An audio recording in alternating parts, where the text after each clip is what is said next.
What's going on, guys, and welcome back to the channel. For today's video, we're going to be checking out the Transformers Studio Series 86 Voyager class Ratchet. And it is so cool to see this guy released at regular mainline retail after years of exclusivity. Some of these War for Cybertron figures have very quickly become the most elusive figures of all time, and it makes no sense because Ratchet was undeniably one of these standouts, one of the essential core G1 Autobots. So it's wicked to finally see him get the Studio Series treatment, and this guy is looking awesome. I mean, check out how screen accurate he is. So as we check out the detailings, awesome face sculpt. I mean, the metallic silver, the head crest looks cool. I really like that with this version they have finally got a workaround in giving us those classic red cross insignias. Now, I do believe the reason why they can't exactly match it to how it appeared in the G1 series is due to some kind of trademark issues. So I believe the official title for this design is the Autobot Sign of Life, but it does actually look great. And I also like that this Ratchet has both red hands and a red skirt piece. That is a big upgrade when in comparison to the Transformers Earthrise version.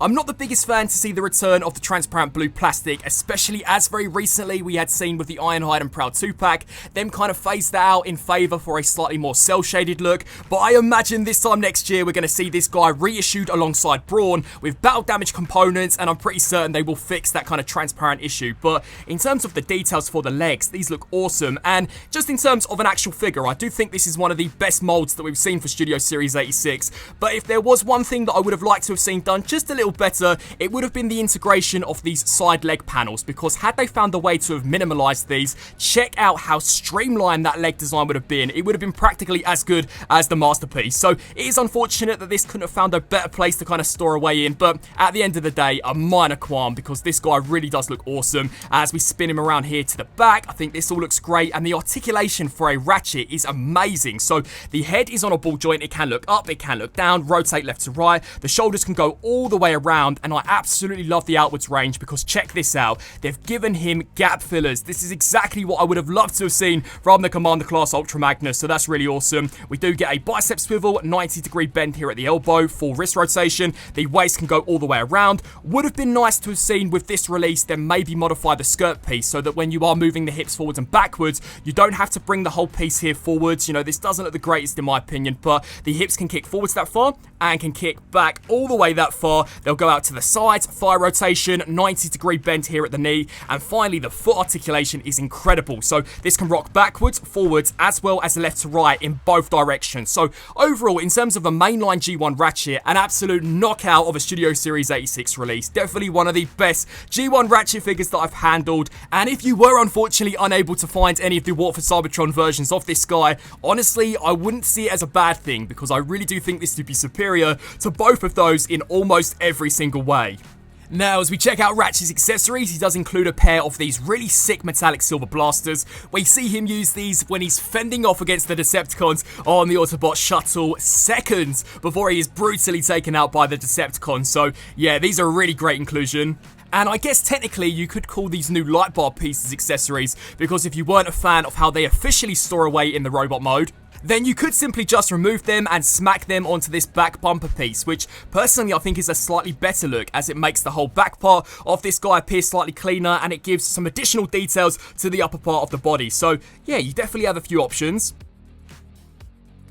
Now, as we check out a few comparisons, on the left-hand side we have Studio Series Ratchet compared to the right, which is the previously released Earthrise version, which, as I said, was so difficult to track down. The new Studio Series version is superior in pretty much every single way. First of all, way more animation accurate in terms of its details. The Autobot Sign of Life, the red fists, the red skirt piece are all way better in my opinion. I also like how this figure does not parts form at all, because with the Earthrise version you were left with this enormous chunk, which was an additional attachment, and if you didn't include it, then the van mode looked like trash. So, as I said, if you did miss out on this Earthrise release, then you really aren't being shortchanged at all with this Studio Series version, as from an engineering perspective, I really do find it to be vastly superior when in comparison to the previous one. Next up, we have his original mold mate, that being Studio Series Ironhide, the best versions of these characters that at least I own in my collection, with the exception of the masterpiece. Studio Series Deluxe Class Jazz, the Netflix Earthrise Bumblebee, and then finally, the absolute go-to, we have the Earthrise Optimus Prime. Now, as we get stuck into the transformation for Ratchet, this is really where you're going to see the crazy engineering come into play. So, the first step would be to come here to the fists and just take them and hinge these here down, spin around here to this side and do the exact same. So, angle this section here down. You'll then want to take the chest unit and bring this piece here forward, take the front part of the roof, extend this section here upwards, and then flip here to the inside and take these pieces and angle these here outwards. Now, unfortunately on my copy, I did experience a slight breakage, and it's mainly due to the tension that you'll see when we combine this piece with the legs in just a moment. If you guys feel any tension at all, my biggest piece of advice would be to take a bit of sandpaper and begin filing down the edges just so that you can prevent any major cracks like this. But once you've done that step, we can then take the head and fold this here all the way inside, come around here to the back, take this section, hinge it down. The next step would be to then take these shoulders and hinge at this transformation joint, bring these here all the way up so the top part of the shoulder is completely flush with this section here. So angle that there. Come around here to this side and do the exact same. So angle this like that. We can then proceed to combine the two halves, so snap them into place. You'll then want to take the elbow joints and bend those backwards, so they should be in a position that looks like this. What we can then do is hinge this piece here up and detach the chest unit away from the waist. So bring this here backwards and then rotate this section here all the way around, which I thought was kind of cool for a Voyager. You'll then want to snap this piece here into place and bring the windshield here forwards. Now we can begin work on the legs, which is crazy. So the first step would be to take this outer panel, hinge this here like this, take this section which has got some excellent detail which you don't really see at all in robot mode, which is a great touch, and then hinge this here outwards. So do the same here for this side, hinge this outer panel upwards and then hinge this panel here outwards. We can then come here to the shins, take these pieces and hinge these sections here up as well on both sides. The next step would be to take the soles of the feet, hinge these here outwards as well,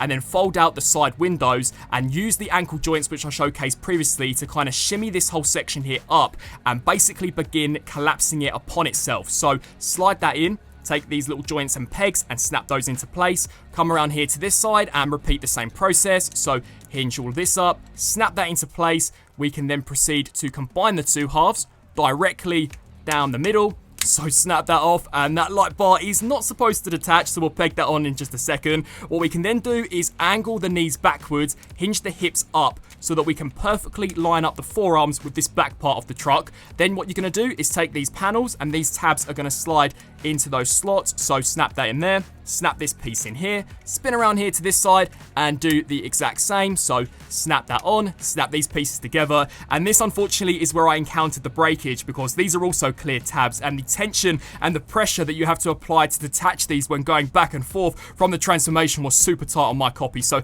as I said, definitely be sure to file down either one of these tabs, but just combine that like that. Come here to the front part, smack the bumper piece here up. Make sure you attach any of the light bar pieces if they decide to detach. And bang! Here we have Ratchet fully transformed into his ambulance mode, and the engineering is hands down so much better when in comparison to the Earthrise version, because first of all, there is no parts forming at all, and the entire van has been so nicely detailed to match how he did appear in the original G1 series, although one thing which he is severely lacking in would be paint, because as you check out the side of the vehicle, unfortunately he completely lacks the iconic red strip that Ratchet had in the G1 series. Now, much like we saw with the Ironhide and Proud 2-pack, I imagine this is something they will fix eventually when they reissue this guy, but it does just suck they couldn't include it first time round with this figure, especially as for the most part he is already just a repaint of the Studio Series Ironhide, and because they are still using clear pieces, there is quite a bit of a difference between the painted and plastic parts, so that's also not too clever looking. But what I do like is the super G1 accurate light bar here at the top. That's pretty sick looking. I also think the front part of the ambulance is on point, so yeah, in terms of detail, everything's sculpted in, looks amazing, but it really is the paint which I think, unfortunately for this release, which is ultimately letting it down. Now, as we check out weapon storage, if you flip this guy here to the underside, both of the blasters can be attached to kind of resemble, I guess, the exhaust pipes, or alternatively, perhaps Ratchet has a medical emergency to attend and isn't quite in the position to transform. He can deploy these bad boys and begin firing away, blasting down the Decepticons, even in his ambulance mode. So, whatever way you look at it, I still think this is a really cool form of weapon storage and is definitely much better than as opposed to just having them sticking out of the top or sticking out of the sides.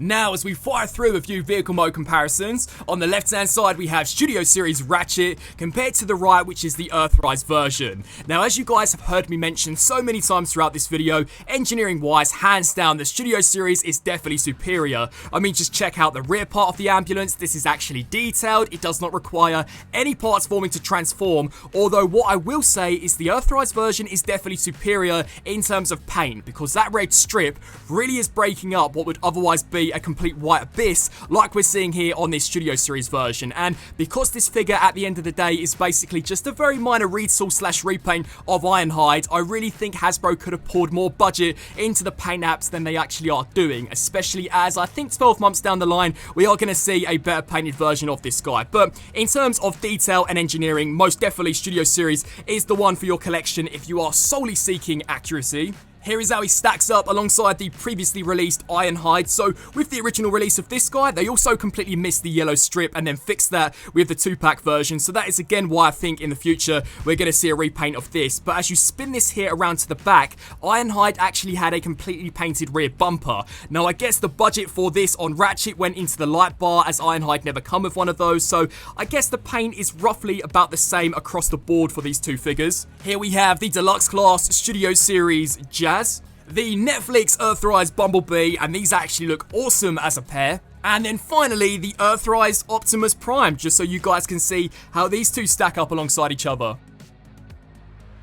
And so, wrapping up on this review for the Transformers Studio Series 86 Voyager class Ratchet. Overall, it's a brilliantly engineered figure. Definitely one of the best Ratchet / Ironhide molds that I think they've brought out in quite some time. And as I mentioned right at the very beginning of the review, I really do regard this as being one of the peak Studio Series 86 molds which they've so far brought out. It's wicked that there is now finally a readily available mass retail release for the character of Ratchet, as unfortunately for the past couple of years he has been exclusive only. So if you missed out on any of those incredibly elusive figures, then hands down you have to pick this Ratchet up, as I think he's going to be one of the more sought after Studio Series 86 releases, and all round it is a fantastic figure. My only issue would be that they are still using clear plastic, even though we saw that phased out with the Studio Series Brawn and the most recent Ironhide and Proud 2-pack, which unfortunately, at least in terms of my copy, has resulted in a pretty nasty breakage. And in terms of the ambulance mode, it most definitely needed a lot more paint, especially as at the end of the day, this really is just a glorified repaint